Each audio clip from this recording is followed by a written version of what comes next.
Fala pessoal, tudo bem com vocês? Sejam muito bem-vindos a mais um vídeo de violão. Eu sou o Matheus, educador social aqui na Obra Social São João Bosco, e hoje a aula vai ser diferente do que a gente já tinha visto ano passado. Hoje eu vou ensinar para vocês um pouco e bem brevemente a história do violão. Vamos lá? Então vamos lá pessoal, vamos imaginar comigo aqui.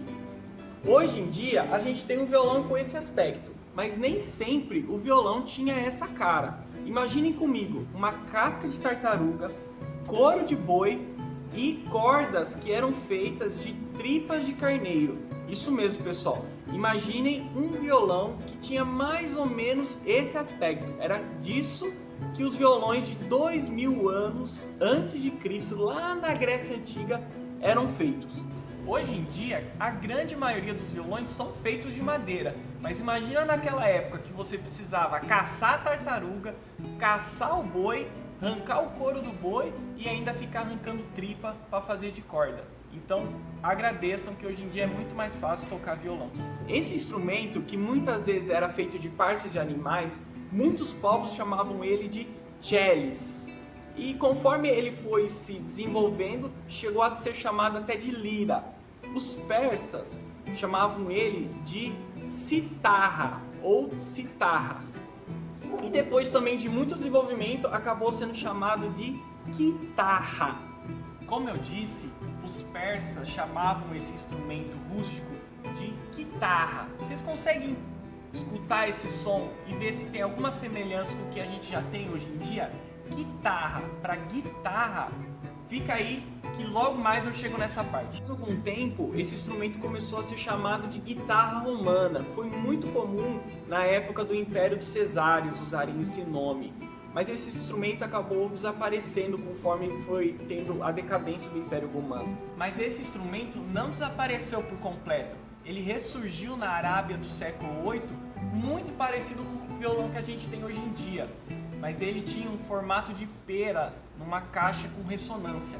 Esse instrumento acabou sendo chamado de alaúde, porque ele era muito comum na época das invasões árabes da Península Ibérica. Ala de Deus, então por isso que se chama alaúde, porque eles eram muito utilizados em cultos religiosos dos árabes. Mas na Europa ele acabou sendo chamado de guitarra mourisca. Por volta do século XV, os povos ibéricos foram modificando esse alaúde, saindo daquele formato de pera para indo para um formato de 8, que já é mais parecido com o que a gente tem hoje.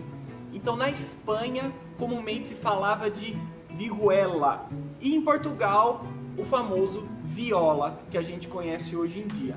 E depois dessa vihuela espanhola, a gente tem a guitarra renascentista, que é bem parecido com ela, com duas duplas de corda, mas a diferença é que ela já tem a afinação do nosso violão atual. Depois vem a guitarra barroca, depois tem a guitarra de corda de aço, que já é bem parecido com a nossa viola aqui do Brasil. E uma curiosidade bem legal é que ela foi muito utilizada pelos jesuítas para catequizar os indígenas. E por último, a guitarra romântica, que é o precursor do nosso violão de hoje em dia. Uma curiosidade bem legal é que esse instrumento aqui que a gente está falando e que a gente estuda, mundialmente é conhecido como guitarra. E por que será que aqui no Brasil a gente chama ele de violão? O que acontece? Quando chegou a guitarra romântica aqui no Brasil, quando ela veio para cá, né, os portugueses, quem estava aqui, olhou para ela e falou assim: nossa, ela parece a nossa viola, só que maior. Então a gente deu aquela aportuguesada nela e se tornou violão, que é uma viola maior. Por isso que no Brasil a gente chama de violão e não guitarra. Mas em qualquer outra parte do mundo você vai conhecer esse instrumento como guitarra e não violão. Legal, né? É isso aí, pessoal. Espero que vocês tenham gostado desse vídeo. Espero que vocês tenham aprendido um pouco sobre a história do violão. Eu tentei resumir esse vídeo para a gente aprender de uma forma fácil, porque a história do violão, a história dos instrumentos de corda é bem grande, é bem vasta. Então não daria para falar num vídeo tão curto como esse. Mas espero que vocês tenham gostado. Não se esqueçam de curtir, compartilhar esse vídeo, comentem né, nesse vídeo para falar para mim se vocês gostaram, se vocês querem mais vídeos relacionados à história dos instrumentos e tudo mais. Certo, pessoal? Até o próximo vídeo, grande abraço e tchau!